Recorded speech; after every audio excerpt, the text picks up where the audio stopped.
The Hearts of Gold podcast is brought to you by the Grow and Share Network, produced by Off the Walter Media Productions.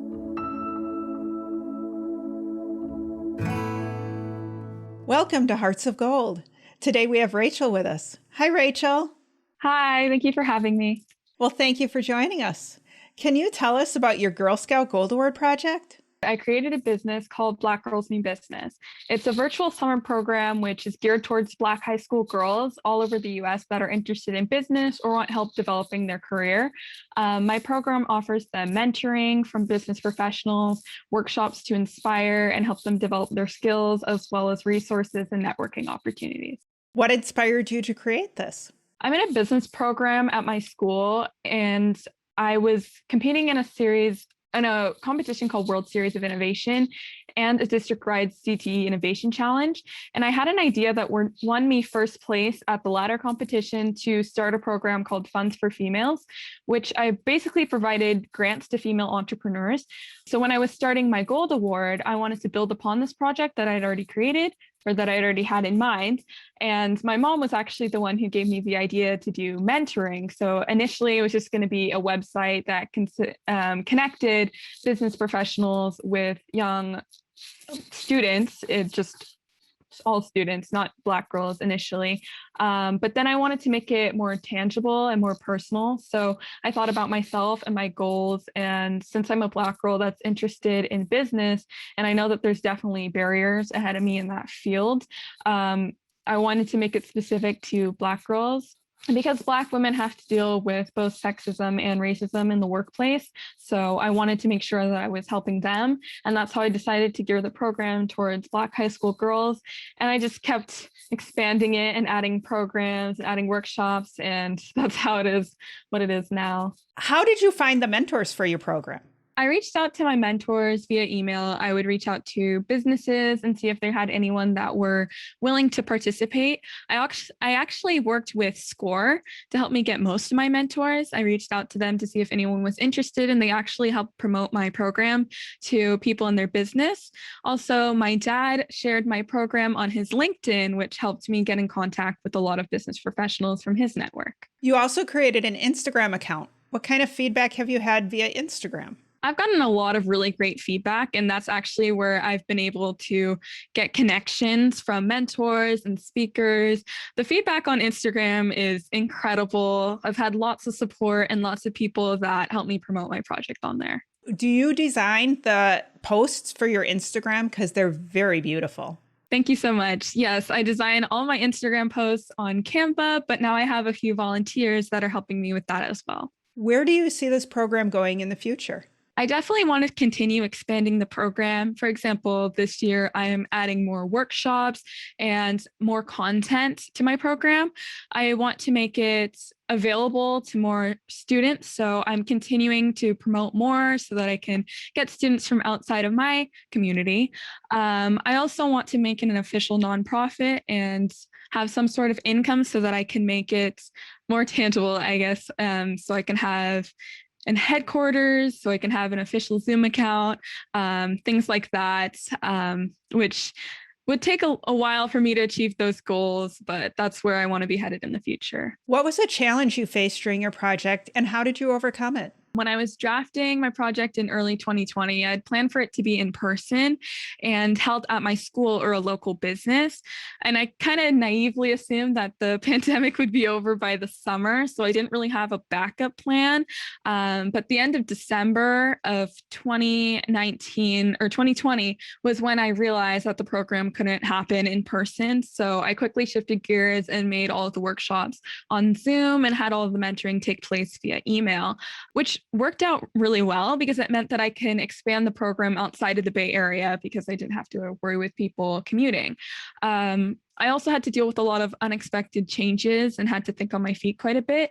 I had a few mentors and speakers that had to drop out last minute because of personal reasons, which was understandable, but it was a challenge to switch up pairings and the workshops like that so quickly.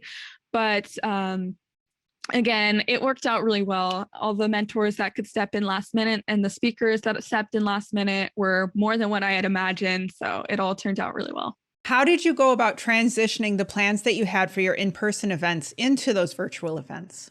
It was actually pretty simple to transfer everything from in person to Zoom. I was still in my drafting phase for the workshops at that point. So I didn't have speakers that were committed to driving in yet. And doing it virtually was actually much more convenient when I was reaching out to them. The content that I had, I put on a slideshow that I could share my screen on Zoom. So it actually ended up being pretty simple. What's a favorite memory from your project? Definitely the college workshop that I did with the UC schools, because that was at a time when I was working on my college applications, and so were a lot of the other girls. And it was really cool to see all of them come with questions, and everyone was so excited to share their questions, their feedback, and the schools were so helpful for that workshop. I'd love to get a taste of what some of the sessions were. What was one of your favorite sessions and why? Our interviews and applying to jobs workshop, where we had a speaker, Amanda, she came and she discussed interviews, job applications, LinkedIn, resumes. We even did mock Zoom interviews in breakout rooms with the girls and their mentors, and they got to practice interviewing, and they all said it was very helpful and something that they enjoyed a lot. So that was definitely my favorite, and I think that was one of the more valuable ones. The Gold Award process is a long learning experience. What was something that you didn't know about the Gold Award process before you started that you think that other girls going through the process, it would be valuable to know? I didn't realize how long it takes to do the initial report as well as the final report. So that was something that really surprised me. So for other Girl Scouts that are interested in getting their Gold Award, I'd recommend starting as soon as possible, just in case. And if you run into any challenges, then you'll have time to adapt.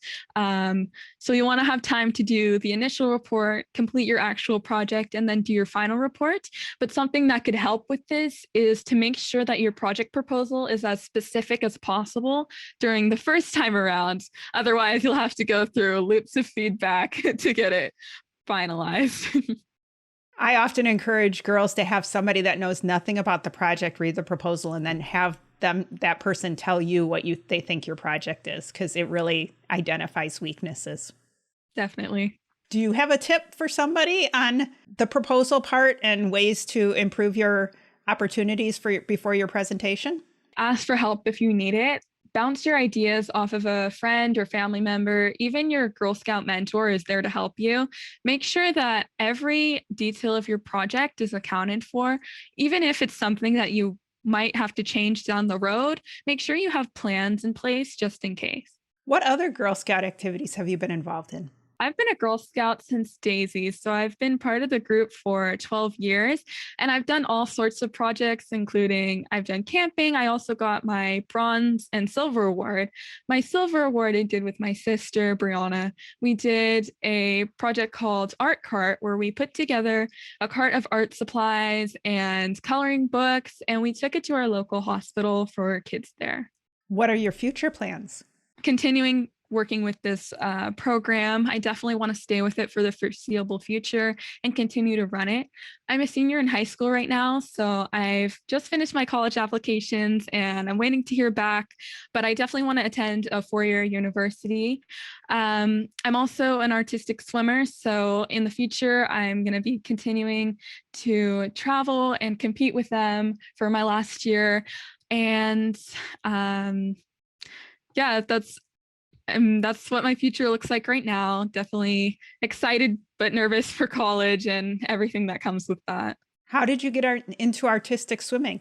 Through a friend who did a summer camp, and I joined the Santa Clara Aquamaids through their recreational program, and I eventually joined the competitive team where I've been ever since. Is there anything else that you'd like to share with the audience?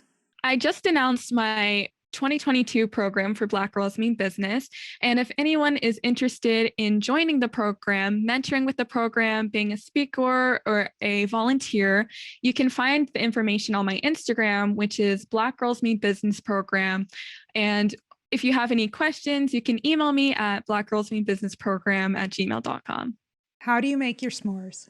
I try to make my s'mores golden brown, so like the long rotation over the fire to make them perfect, but I usually get impatient and end up just burning them. Well, thank you for joining me today. Thank you so much for having me.